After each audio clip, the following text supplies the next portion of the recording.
O ano de 2010 teve início com muitos desafios para os professores da rede de ensino paulista. As constantes investidas do governo do estado contra os professores admitidos em caráter temporário, o desrespeito no processo de atribuição de aulas, a luta contra a promoção por mérito, mais as reivindicações salariais e profissionais ainda não atendidas, fizeram com que a APUESP se mantivesse mobilizada durante todo o período de férias.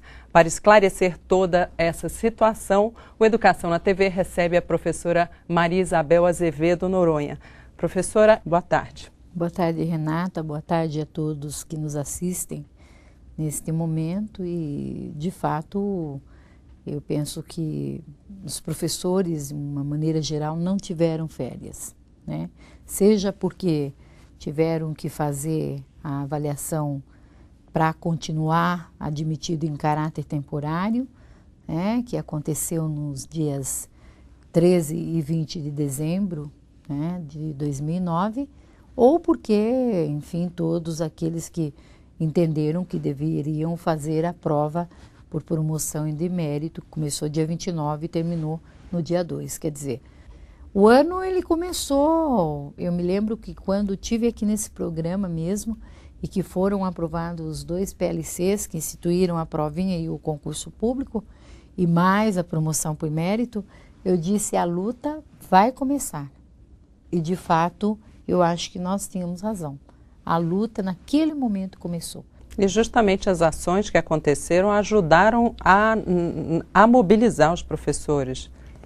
Porque no dia 26 de novembro, né, que já era dado como um dia morto, novembro, 26 de novembro, né, quer dizer, nós estamos virando o ano letivo quase. Os professores estavam em peso na Praça da República, né, para dizer não àquela avaliação, no caso dos admitidos em caráter temporários, e porque naquele momento ainda a prova tinha caráter totalmente, não é que ela deixou de ter o caráter totalmente eliminatório, então, ela continuou com caráter eliminatório, no entanto, nós introduzimos na nota da prova também a experiência profissional, né? No caso, a experiência, o tempo de serviço dos professores para completar os 50% da nota. Não fosse isso, Renata, o índice de não qualificação, talvez, da segunda lista seria maior. Não fosse essa a habilidade que a APUESP teve de intermediar, dizer não pode ser, por quê? Tinha 2 elementos, assim, muito fortes, né, e que foram favoráveis e que levou o governo a mudar de posição. Primeiro, a bibliografia extensa. Livros, ainda estou me reportando a bibliografia, livros que estavam esgotados, né, e a gripe suína, né, que aconteceu. Então, os professores não tiveram tempo de estudar. Não tiveram tempo, tiveram que dar aulas aos sábados, não tiveram tempo de estudar. E a bibliografia o secretário fez publicá-la um mês antes de quer dizer, 37 livros, quer dizer, é muito pouco tempo, né, para você se preparar para uma avaliação que foi muito complexa, e o próprio secretário da Educação admitiu isso, tanto no jornal A Folha de São Paulo, quanto no Estadão e todos os órgãos de comunicação. Professora, com relação à atribuição de aulas, qual é o maior problema que está acontecendo? Quais são os problemas que estão ocorrendo? Pois é, e aí o problema é o seguinte, é que nessas 2 listas, então começa a categoria F, que eu já disse, aquele que tinha aula para ser atribuída até 1º de junho de 2007, por causa da Lei 1010, que instituiu o sistema previdenciário no estado de São Paulo. Depois o categoria L, que teve a infelicidade, né, de não estar nesse dia 1º, e o O, que são os eventuais e os terceiranistas estudantes, né. Qual é o grande problema? O grande problema está na classificação, por exemplo, poder misturar esse O com o L e o F. com FE. Então, o que que abriu? Abriu um precedente perigosíssimo, né? Qual é esse precedente? Na década de 80 e 90, nós lidávamos com uma... Aliás, já tínhamos as duas anormalidades, né? Na educação, na contratação dos professores. Primeiro, os chamados não habilitados e habilitados, quer dizer, eu de fato fui para a universidade, fiz um curso para ser professora, escolhi isto como profissão, e aquele que não conseguia emprego e vinha fazer o bico na nossa profissão. Esse é o não habilitado. O chamado não habilitado. Então, na década de 80, 70, 80, nós passamos muito isso.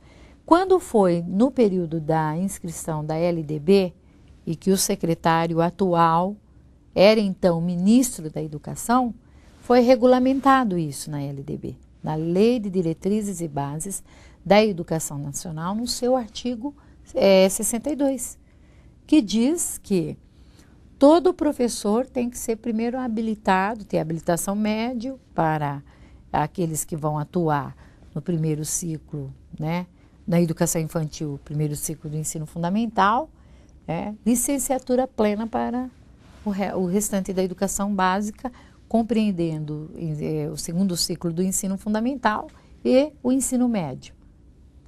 Agora, com essa regulamentação, também está dito que aqueles que não tiverem essa formação mínima exigida só poderão assumir salas de aulas em caráter excepcional, ou seja, desde que não tenha nenhum habilitado. Agora, com esta prova, com esse provão, o que que acabou acontecendo? O diploma legal, aquele diploma que fez o professor passar 4 anos lá na universidade, fazer estágio, enfim, ir até o final do curso, esse foi rasgado. E aí um quartanista pega a aula na frente dele. Porque ele faz, como a bibliografia ela foi de caráter muito, né, acadêmico, e o cotidiano não foi levado em conta, né? Tanto que o próprio secretário, ele disse, foi complexa a prova, né? Então, quer dizer, isso de certa forma acabou beneficiando o aluno que estava na universidade, mesmo aquele recém-formado. E o outro que estava mais tempo na sala de aulas acabou meio que sendo desqualificado por um perfil de prova. Agora, como é que uma avaliação, uma prova que ocorreu aqui no estado de São Paulo, com um perfil determinado, pode rasgar um diploma de professor? E é isso que está fazendo com que estudantes, bacharéis, tecnólogos possam fazer atribuição de aulas antes de professores habilitados?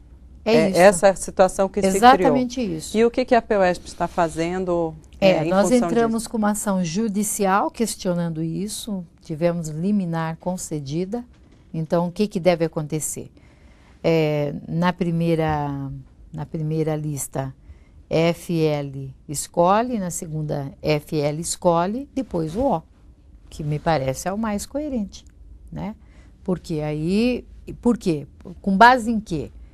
Porque a própria lei do governo, que instituiu a avaliação e que regulamentou, está dizendo que o O não tem que ter nota mínima para dar aula. Então, não precisava fazer prova. E para finalizar, professora, qual a sua mensagem agora que as aulas estão começando, para o professor que está entrando na sala de aula? Para professor e professora. Essa categoria é uma categoria que, de fato, prima pela profissão que tem e vai precisar de muito apoio, porque a escola pública ela só vai avançar quando o professor, de fato, for reconhecido da forma como ele tem que ser reconhecido.